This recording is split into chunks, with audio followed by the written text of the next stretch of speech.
అంటారు. సత్యదేవ్కి ఏమనాలి సార్? ఒకటి నేను ఎక్కువ చూసాను.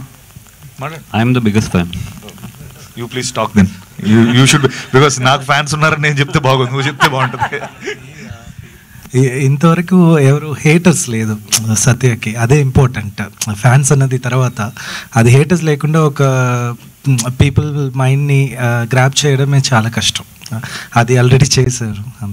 సత్య గారు ఇంకో క్వశ్చన్. సత్య గారు ఒకటి, చిరంజీవి గారితో మెగాస్టార్తో వర్క్ చేశారు, అదేవిధంగా పరోక్షంగా మహేష్ బాబు గారితో ముసాఫా కూడా డబ్బింగ్ చెప్పారు.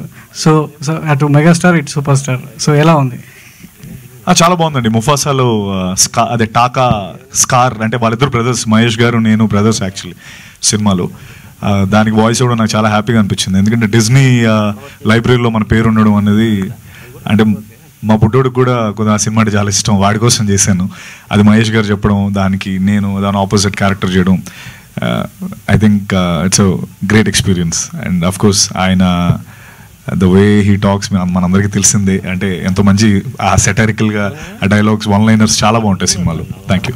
సత్యదేవ్ గారు హాయ్ అండి, దిస్ ఈజ్ రాణి అండి. సో మీ డైలాగ్ డెలివరీ చాలా బాగుంటుంది, ఎస్పెషల్లీ మీ బేస్ వాయిస్కి ప్రతి డైలాగ్ కూడా మంచిగా సూట్ అవుతుందని చెప్పాలి. అండ్ అందులో సినిమాలో చాలా విలన్ షేడ్ క్యారెక్టర్స్ ఎక్కువ ఉన్నాయి. ధనంజయ్ గారు కావచ్చు, సునీల్ గారు కావచ్చు. సో సునీల్ గారు చాలా డిఫరెంట్గా కనిపిస్తున్నారు. సో ఆయనతో ఇలాంటి క్యారెక్టర్ మీరు స్క్రీన్ స్పేస్ పంచుకోవడం ఎలా అనిపిస్తుంది? సో ఈజీగా అనిపించిందా లేదంటే టఫ్గా అనిపించిందా? నువ్వు చెప్తావా? నువ్వు చెప్పు, మళ్ళీ అంటుంటావు కదా, నువ్వు చెప్పు.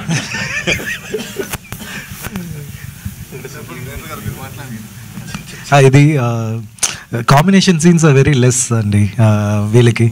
ఎస్, యాక్చువల్గా is voice is plus, because that's why movie ఫుల్గా నరేషన్లో వెళ్తుంది. బికాస్ ఇది ఇప్పుడు కూడా చూసారు కదా స్నీక్ పీక్, అది ఆ ప్రాసెస్ని ఎక్స్ప్లెయిన్ చేయాలంటే నరేషన్ కావాలి, అది ఫీడ్ చేయాలి. దాటి first time usually he will say always I'm soldering the entire movie ప్రతి మూవీకి, బట్ ఈ మూవీలో I'm just I'm sharing the space with other actors అన్నదే నాకు కొత్త experience. It's very good, I'm feeling good అనేది ఫీల్ అవుతున్నారు. So every one did good also. Best and I wish this film to be the top notch in your. అన్ని బాగా కనిపిస్తున్నాయి, mic సరిగ్గా పనిచేయట్లేదు. అంటే నార్మల్గా ఇప్పటి వరకు నువ్వు చేసిన సినిమాలన్నిట్లో కూడా షోల్డరింగ్